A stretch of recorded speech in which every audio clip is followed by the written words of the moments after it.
Nikkei Asia News Roundup with Jada and Brian.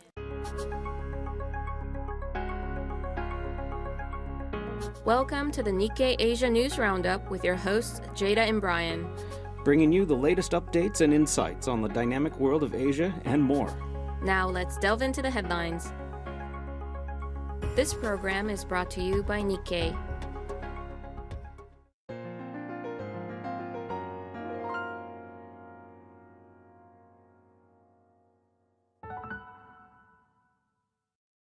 Vaccination rates are falling in Myanmar due to the country's civil war, threatening years of progress in public health and risking a lost generation of children, UN agencies warn. The tallest indoor farm in the world has begun operating in Singapore, as the startup running it bets that building upward rather than outward could mean greater food self-sufficiency in a country where growing space is limited.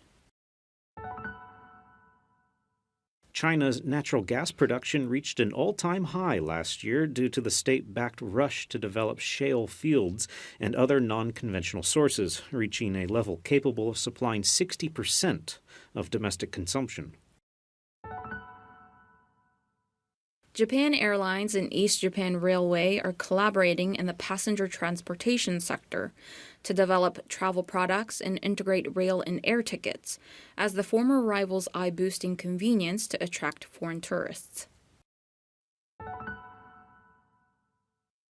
China's Anta Sports Products is buying a 29% stake in German peer Puma for 1.5 billion euros, or $1.78 billion, in cash, making it the latest addition to Anta's portfolio of brands, which include Fila, Descente, and Cologne Sport.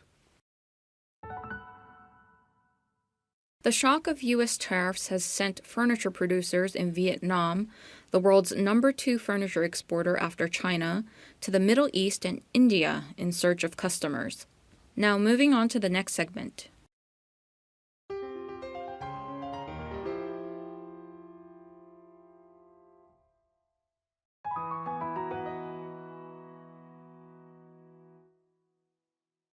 Copper rallies on tariff moves and AI hype despite China's slowdown. The price of copper has surged to an all-time high as investors speculate that an increase in artificial intelligence-related demand will further tighten the market, especially as users of copper products rush to build up inventories as a hedging measure for the Trump tariffs. Dubbed Dr. Copper, the metal is essential to producing electrical devices, and its demand has long been seen as a leading indicator of the health of the global economy.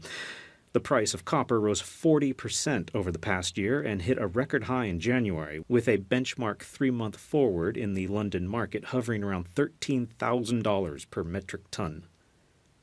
Analysts and industry observers generally share the view that within 10 to 15 years, copper will face a supply shortfall. This tightness is hard to fix. The average ore grade, the amount of copper obtained per ton of ore, fell by about 40% over the past 3 decades. As ore bodies closer to the surface have already been mined out, miners have to dig deeper and in more challenging areas, adding to operating costs. These rising costs are in turn making miners think twice about committing to greenfield projects. New developments now take an average of 17 years to move from discovery to production, according to S&P Global.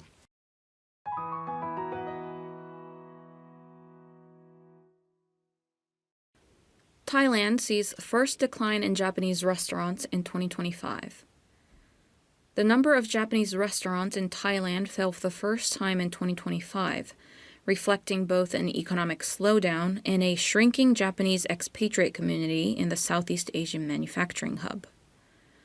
According to a survey published last month by the Japan External Trade Organization's Bangkok office, 5,781 Japanese restaurants were operating in Thailand last year, down 2.3% from 2024, and the first decline since the survey began in 2007. The annual survey covers restaurants where Japanese cuisine constitutes most of the menu and those serving Japanese-inspired dishes. The fact that the number of shops have been growing steadily until now and is declining for the first time marks a turning point, Ichiro Abe, president of Jetro Bangkok, told reporters at a news conference. The survey found the number of Japanese restaurants declined in most provinces of the country. In Bangkok, the number dropped 2.4% to 2,609 shops. The decline in the number of Japanese expatriates and tourists, who are the main customers, is one of the factors behind the drop in Bangkok, Jetro said in its report, based on responses from operators.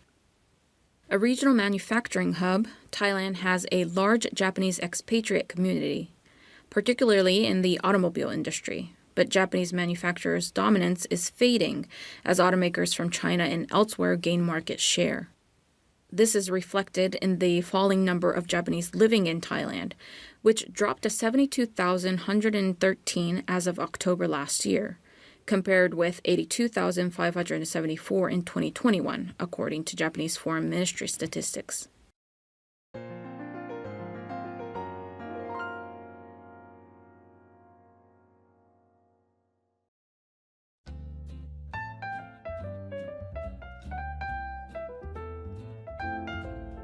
And now for news highlights. In this episode, Jada and I have a discussion about a recent article that has particularly captured our attention. And today we'd like to talk about South Korea's inheritance tax, or estate tax. Estate tax. Yes. And I'm just going to go straight to the graph on this one first, because we have a graph of inheritance and estate taxes around Asia. And it's a bar graph going up through percentages. And Singapore, Hong Kong, Malaysia, India, China, all zero.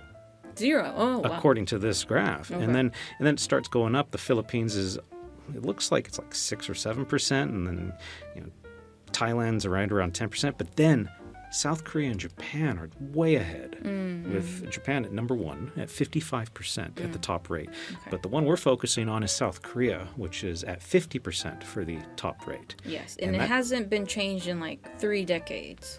And the demography, real estate prices have dramatically changed within that time. That's the thing. The rate hasn't changed, but the amount of wealth that is qualified has changed significantly as people's property values go up in their estates and houses that people inherit. And one of the other stats is that people who qualified for the top rate? Top rate's 50%, right? The top rate of 50%, which is, by the way, 3 billion yuan, which is Won. At current rates, sorry, not yuan, that's the Chinese currency. Won is, at the current exchange rate, that's about $2.1 million. Okay. And that's the top rate. But there are estate taxes for rates below that. People who qualify for that in 2007, so that's less than 20 years ago, was 0.7%. By 2023, it was 6.8%. So that's a significant jump in a short time. Yeah, and that's the top rate.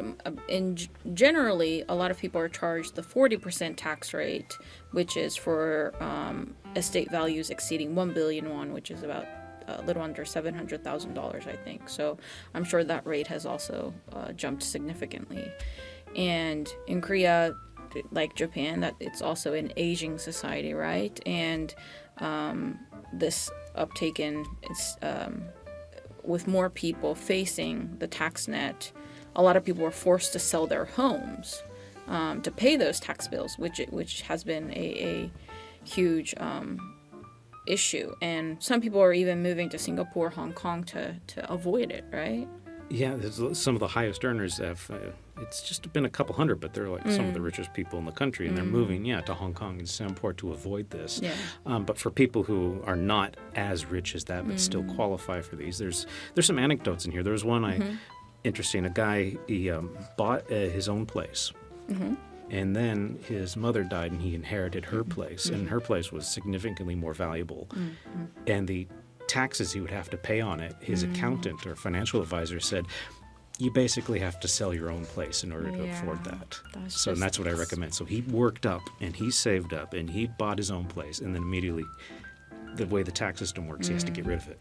That's so crazy. And politically, I mean, they are trying to do something about it, but that's also been that's the a other long-running road. Frustrating part of it is that both sides of the political spectrum that are in power, so basically conservative and liberal, they both agree that something needs to change, but they can't agree on what to do. No. The main opposition party is saying that we should change the top rate from 50% to 40% and also, enlarge the deductions, some of the criteria for deductions, but the ruling party is they're saying leave the top tax bracket unchanged, but we should focus instead on expanding the deductions.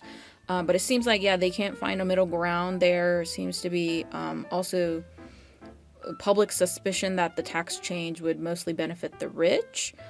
So that's sort of been a point that some people are making as well. And this has gone on so much recently that they don't think it's going to get resolved within at least the next year or two. But it keeps on squeezing people because South Korea has one of the lowest birth rates in the world right now. And there is a bit of a housing situation, and people are being squeezed out of their houses. And at the same time, housing value is going up.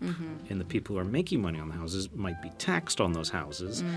And it seems to be more confusing than beneficial to anybody. True. And South Korea is heading into, or will have a election this year. I think it's a provincial elections in June. So I'm sure a lot of people will be campaigning with, this topic at the forefront. But we'll see what the public decides, I guess.